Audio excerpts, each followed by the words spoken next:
আওয়ামী লীগের সাথে অন্য যে কোনো দল পক্ষের মারামারি লাগলে সেখানে পুলিশ প্রশাসন নির্লজ্জভাবে লীগের পক্ষে থাকত। ফলে খুব দ্রুতই অপর পক্ষ রণে ভঙ্গ দিত।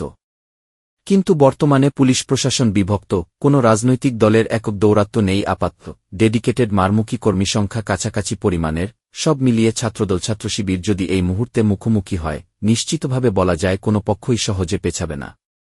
উভয় নিজের অস্তিত্বের লড়াই জ্ঞান করে মারামারি করবে। হয়তো ছাত্র রাজনীতির ইতিহাসে স্মরণকালের সর্বোচ্চ হতাহত ও লাশ দেখতে হবে এবার। অত্যন্ত ফ্রাস্ট্রেটিং লাগে এসব দেখে। ভয় জিনিসটা কখনো আমি ফিল করিনি কোনো ব্যাপারে, যেদের কারণে নাকি আমার মাথায় সমস্যা জানি না, যে কোনো হুমকিকে চ্যালেঞ্জ হিসেবে নিয়েছি সবসময়।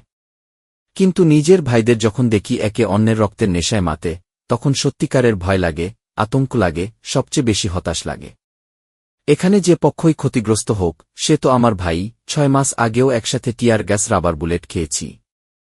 এখন এসে তাদের মধ্যে হওয়া গ্যাঞ্জাম কোনোভাবেই বিন্দুমাত্র সূক্ষ্মর কিছু হতেই পারে না।